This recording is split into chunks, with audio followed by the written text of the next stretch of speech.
Assalamualaikum warahmatullahi wabarakatuh. Perkenalkan, nama saya Muhammad Azmi Alamsyah. Teman-teman bisa manggil saya Mas Azmi ataupun Kak Azmi. Ya, saya berasal dari Fakultas Teknik, jurusan Teknik Industri angkatan 2014. Oke, saat ini saya sedang bekerja di PT Wilmar Nabati Indonesia di salah satu perusahaan pengolahan minyak kelapa sawit di daerah Gresik.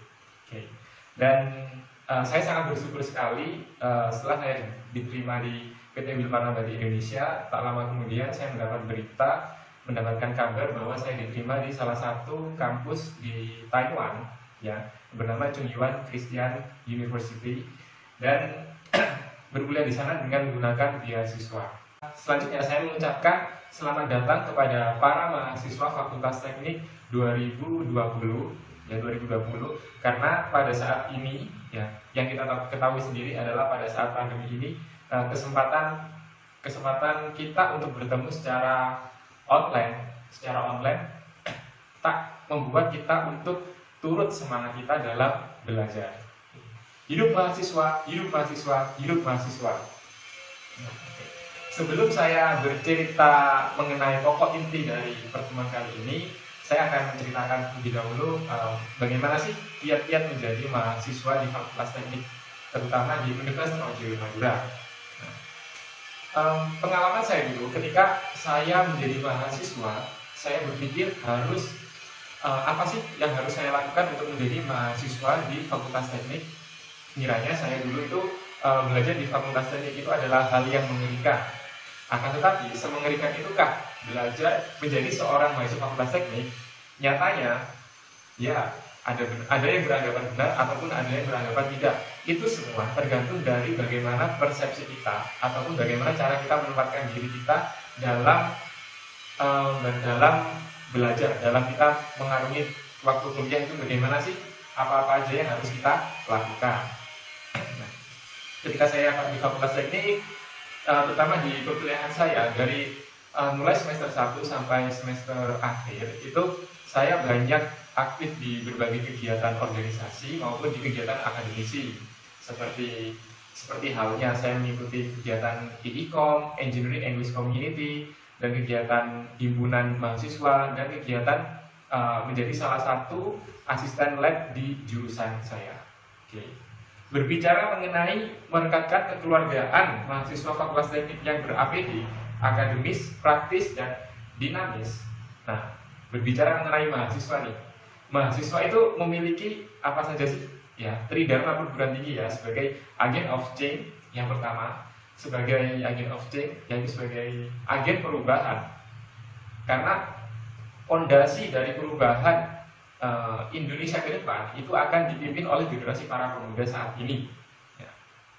Nah, kalian sebagai mahasiswa, apa sih yang kalian butuhkan untuk kebutuhan ke depan kalian, teman-teman itu? Nanti setelah teman-teman habis lulus kuliah nih, mau ngapain? Apakah mau kerja? Apakah mau melanjutkan kuliah? Entah itu kuliah di dalam negeri maupun dalam negeri, itu tergantung teman-teman. Nah, nyatanya banyak lulusan mahasiswa S1 lulusan para sarjana nih, ketika mereka lulus dari perkuliahan, mereka masih bingung dan masih banyak angka pengangguran di Indonesia ini lulusan sarjana. Nah, apakah kalian mau menjadi pengangguran selamanya ketika kalian lulus kuliah? Nah, sebelum itu kalian harus, ketika proses perkuliahan, teman-teman harus menentukan nih, set goal apa yang ingin kalian jadikan dalam diri kalian untuk membentuk karakteristik dan mental kalian, maupun skill-skill apa saja yang dibutuhkan untuk menunjang masa depan kalian. Oke. Yang pertama adalah pentingnya kekeluargaan dalam membentuk pola pikir. Nah, banyak orang yang menganggap bahwa kesuksesan itu ditentukan oleh satu hal, yaitu dari nilai IPK. Nyatanya itu adalah salah, gitu ya. Karena kenapa? IPK yang tinggi itu tidak akan menjamin kalian dapat pekerjaan yang bagus, dapat masa depan yang cerah. Dan IPK yang tinggi itu hanya sebatas nilai di atas kertas. Lalu apa yang akan kalian banggakan ketika kalian memiliki IPK yang tinggi, akan tetapi kalian tidak memiliki kemampuan komunikasi yang baik, kemampuan daya berpikir yang kritis, kemampuan adaptabilitas yang tinggi. Nah, akan tetapi itu semua harus diimbangkan, teman-teman, untuk menjadi seorang yang luar biasa, teman-teman harus memiliki skill-skill tersebut. Oke. Nah, pentingnya kekeluargaan dalam membentuk pola pikir itu harus didasarkan pada, kita harus sadari ini nih teman-teman, keadaan dunia sekarang yang semakin mengglobal, ya semakin memglobal, menuntut kita untuk terus berkembang. Nah, teman-teman bisa bayangkan nih, ketika teman-teman hidup secara individualis di kampus, teman-teman hanya belajar, kuliah, pulang, belajar, kuliah, pulang. Teman-teman yang apa yang kalian akan dapatkan? Yang kalian akan dapatkan hanyalah pelajaran yang disampaikan oleh para dosen. Dan bagaimana cara mengembangkan pola pikir tersebut? Nah, salah satunya adalah dengan mengikuti organisasi, baik itu unit kegiatan mahasiswa atau kalau teman-teman SMA itu kenalnya itu lebih ke ekstrakurikuler. Kalau di perkuliahan itu UKM namanya ya, unit kegiatan mahasiswa. Itu kayak ekstrakurikulernya kalian di SMA. Itu biasanya kalau di fakultas teknik itu ada IICOM, Engineering English Community, ada Guru Murder, ada Soket, UKM Robot, dan lain-lain. Nah, teman-teman bisa memilih salah satu UKM yang dirasa teman-teman itu cocok dengan kepribadian kalian, cocok dengan passion kalian gitu ya, untuk menambah skill ataupun wawasan kalian di bidang yang ingin kalian dalami. Lalu selanjutnya, nah dengan teman-teman mengikuti organisasi-organisasi tersebut, secara otomatis jiwa kekeluargaan kalian itu akan bertambah, teman kalian akan bertambah, kemudian dapat kenalan baru, dan teman-teman bisa sharing mengenai ide-ide apa, terobosan baru yang ingin kalian ciptakan dalam suatu bidang yang ingin kalian tekuni. Nah, itulah pentingnya organisasi ketika teman-teman bisa bertemu dengan orang baru, memiliki pikiran-pikiran baru, ide-ide yang baru, dan kemudian kalian kolaborasikan dengan satu kekeluargaan, satu nilai kekeluargaan untuk membawa nilai tambah yang lebih tinggi untuk mengharumkan nama alma mater kalian. Terus yang kedua, berbicara mengenai kekeluargaan yang ada di Fakultas Teknik itu sangat erat sekali. Nah, contohnya itu kayak seperti teman-teman kalau di wisuda di Fakultas Teknik itu ada budaya namanya itu arak-arakan gitu ya. Nah, di arak-arakan itu biasanya teman-teman itu setelah mereka wisuda, kemudian mereka keluar dari gedung, itu banyak teman-teman yang udah mempersiapkan acara selebrasi untuk bener-bener kita itu ketika lulus itu udah kayak wow, ini Fakultas Teknik sangat kompak sekali gitu ya. Jadi kayak semacam kayak simbolis bahwa Fakultas Teknik itu memiliki kompakan yang sangat tinggi. Nah, itulah pentingnya kita itu untuk mengikuti organisasi. Kita bisa membuka pikiran kita bisa sharing dengan teman-teman di luar background kita, dan kita juga bisa memiliki persepsi untuk memecahkan suatu masalah dari sudut pandang yang berbeda. Lalu selanjutnya adalah ketika kalian menjadi mahasiswa, teman-teman masih bingung nih, apa yang ingin kalian lakukan ketika kalian menjadi mahasiswa? Apakah hanya kuliah, pulang? Apakah kuliah, mengikuti organisasi, kemudian mengikuti acara lomba, mengikuti kompetisi internasional maupun nasional? Nah, banyak yang teman-teman yang bingung di situ untuk menentukan pilihannya. Nah, yang pertama yang harus kalian lakukan adalah kalian harus mengetahui tujuan kalian. Kuliah itu untuk apa? Kuliah hanya untuk sekedar mencari ijazah. Kuliah hanya untuk sekedar alat untuk apa ya? Alat untuk memuaskan keinginan orang tua agar lihat ini ya, anak saya kuliah S1 di sini. Nah, dari situ kalian harus bisa menentukan tujuan apa yang ingin kalian capai ketika kalian lulus kuliah. Nah, dalam proses perkuliahan ini ada beberapa poin yang ingin saya sampaikan agar teman-teman ini bisa memaksimalkan potensi teman-teman yang ketika teman-teman berkuliah, potensi ini itu bisa berada pada diri kalian, dan potensi yang kalian kembangkan ini benar-benar berguna untuk di dunia kerja. Yang pertama adalah skill adaptif ya. Kalau kita bilangnya itu adaptif. Orang yang adaptif itu yang bagaimana sih Kak? Ya. Orang yang adaptif itu biasanya itu orang yang bisa cepat beradaptasi di lingkungan, baik itu di lingkungan baru maupun di lingkungan yang lama, baik itu bertemu dengan orang-orang baru maupun orang-orang yang memiliki karakteristik yang berbeda. Nah, hal itulah yang akan dirasakan ketika teman-teman lulus kuliah dan masuk di dunia kerja. Itu teman-teman atmosfernya ataupun lingkungannya itu benar-benar berbeda. Nah, oke. Yang pertama adalah adaptif. Yang kedua adalah critical thinking atau berpikir secara kritis. Nah, ketika teman-teman berkuliah, kalian hanya disodori materi sama bapak ataupun ibu dosen, kemudian kalian disuruh presentasi, disuruh menjawab soal, dan disuruh disuruh memberikan solusi.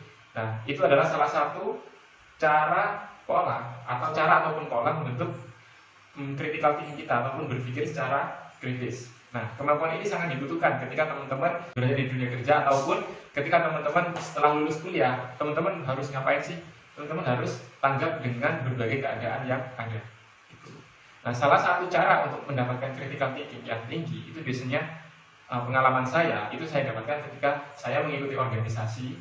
Dan organisasi itu ketika kita mendiskusikan sesuatu itu kita bisa menanggapi suatu persoalan ataupun masalah-masalah yang ada dengan cara kita itu memberikan saran, masukan kepada teman-teman, kepada organisasi tersebut, bagaimana sih baiknya untuk menyelesaikan masalah ini. Itu kita bisa sharing dengan teman-teman bagaimana kita menyelesaikan masalah yang ada. Nah, itu salah satu cara untuk membentuk pola critical thinking.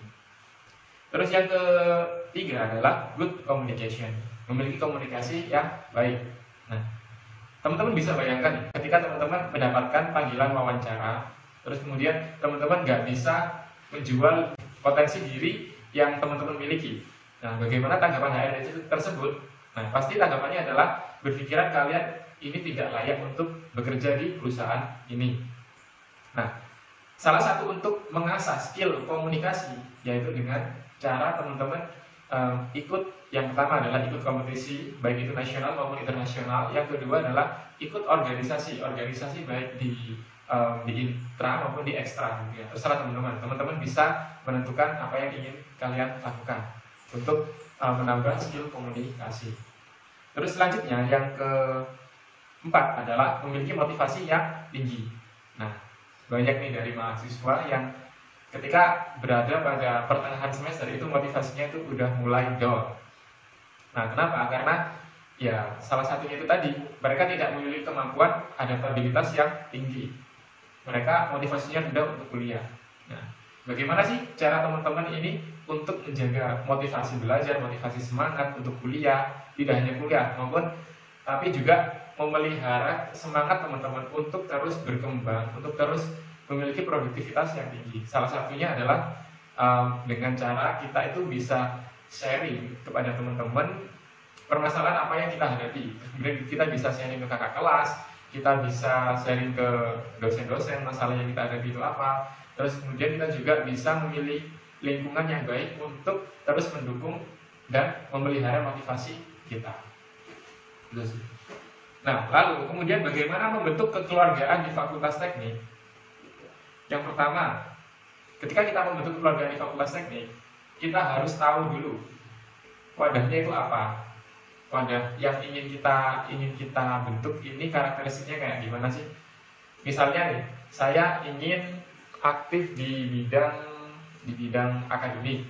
Nah, saya bisa tuh ikut organisasi di BEM ataupun di himpunan mahasiswa. Itu nanti bergerak di bidang pengembangan akademik.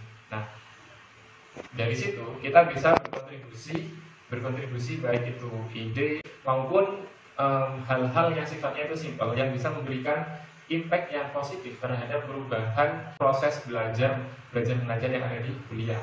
Ini kayak gitu.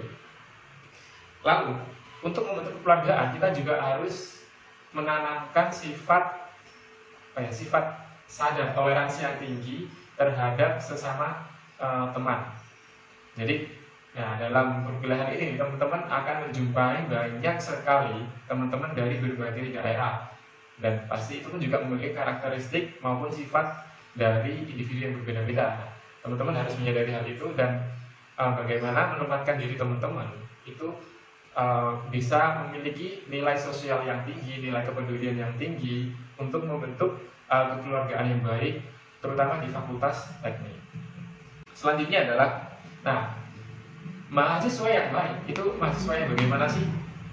Nah, mahasiswa yang baik itu banyak ya indikatornya. Bisa jadi dari IPK yang tinggi, bisa jadi mahasiswa aktivis. Nah, itu tergantung dari persepsi kalian. Namun menurut saya mahasiswa yang baik adalah mahasiswa yang mampu memiliki kontribusi yang baik, baik itu di bidang apapun, di bidang akademik maupun non akademik, dan tidak hanya dia mampu berkontribusi untuk dirinya sendiri, namun berkontribusi untuk lingkungan sekitar, gitu ya. Mahasiswa yang baik juga mahasiswa yang bisa menyeimbangkan antara dunia akademis dan dunia organisasi. Dan ingat, bukan mahasiswa yang rebahan. Mahasiswa yang baik tentu memiliki ide kreativitas yang tinggi dan inovasi yang tinggi untuk menciptakan sebuah nilai kepedulian terhadap lingkungan. Nah, pengalaman saya ketika saya menjadi seorang mahasiswa mulai dari semester 1 sampai semester akhir itu ya, mulai dari semester 1 itu aktif organisasi di ECOM, Engineering English Community. Terus selanjutnya saya ikut juga gabung di salah satu organisasi himpunan mahasiswa ataupun HMT ya, himpunan mahasiswa HMTI ya di sini ya, himpunan mahasiswa teknik industri. Terus kemudian saya juga bergabung di organisasi di lab juga, ikut pengembangan riset dosen. Nah, jadi ada beberapa step yang harus kita lalui untuk mencapai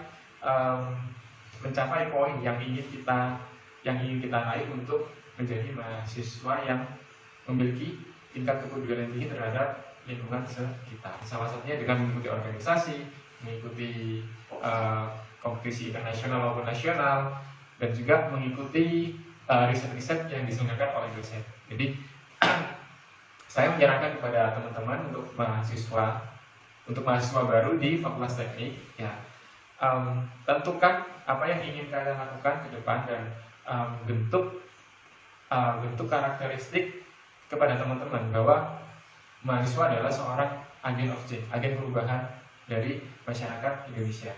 Siapa lagi yang akan memimpin generasi Indonesia kalaupun bukan generasi muda saat ini? Kesan dan pesan untuk para mahasiswa Fakultas Teknik 2020, jadilah mahasiswa yang memiliki jiwa agen perubahan, yang memiliki kreativitas dan inovasi yang tinggi untuk memberikan kontribusi yang solutif terhadap lingkungan kalian. Oke.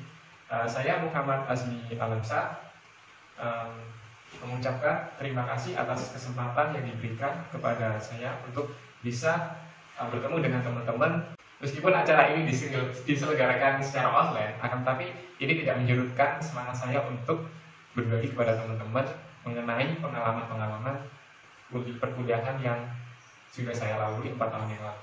4 tahun itu waktu yang cukup singkat bagi saya, maka dari itu maksimalkan 4 tahun ini untuk membentuk karakteristik dan membentuk potensi teman-teman yang ada. Dan ketika teman-teman lulus dari jurusan kalian, teman-teman bisa siap berkompetisi di dunia nasional maupun internasional. Terima kasih. Wassalamualaikum warahmatullahi wabarakatuh.